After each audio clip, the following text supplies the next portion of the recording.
Hello बच्चों, I hope you are doing well. So now let's read this question में हमसे पूछा है if the sequence of the coding strand in the transcription unit is written as follows. अब हमें coding strand का sequence दिया हुआ है जो ट्रांसक्रिप्शन यूनिट में होता है, उसका हमें सीक्वेंस गिवन है 5 प्राइम टू 3 प्राइम.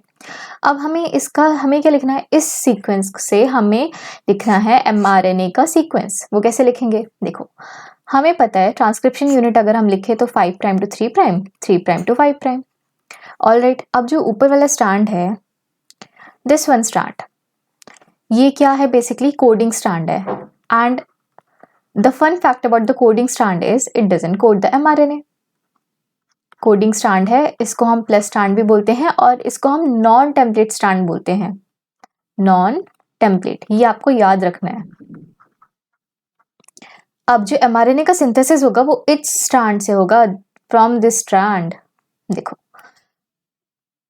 जो mRNA बनेगा वो कैसे बनेगा, 5 प्राइम टू 3 प्राइम. अब जो ये स्ट्रैंड होगा that would be our non coding strand, non coding strand and the template strand. Template से ही mRNA का फॉर्मेशन होगा. बस कोडिंग नॉन कोडिंग से कंफ्यूज नहीं होना है. वैसे तो इसको हम सेंस स्ट्रैंड भी बोलते हैं, प्लस स्ट्रैंड भी बोलते हैं, बट इस क्वेश्चन के लिए आप याद रखो कि कोडिंग स्ट्रैंड ये रहा and this is non template, क्योंकि इससे हमारा mRNA नहीं बन रहा है. mRNA हमारा इसी से बन रहा है. Alright, for example, I hope I am visible. ये दो रहे आपके पास स्ट्रैंड्स, ये रहा 5 prime to 3 prime, 3 prime to 5 prime. Alright, अब the above strand, this above strand would be our non-template strand and this would be our the coding strand. ये coding strand है और ये वाला non coding strand है, but ये template strand है. इस strand से अब बनेगा हमारा mRNA बनेगा. तो अब बेसिकली क्या है कि जो ये strand है और ये strand सिमिलर होंगे कि नहीं होंगे, बट द ओनली डिफरेंस कहाँ पे होगा, कौन से बेस में होगा. ये तो रहा डीएनए ना, डीएनए में क्या होता है, थाइमीन होता है, और आरएनए में क्या होता है, यूरेसिल होता है.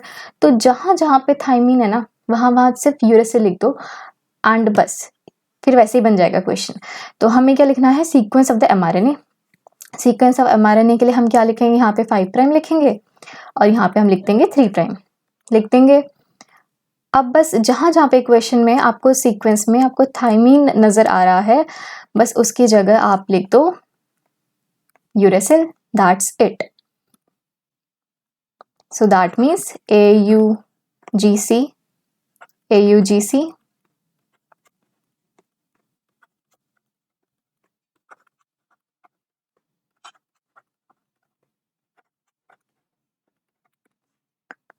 So I hope you understood it well and all the best.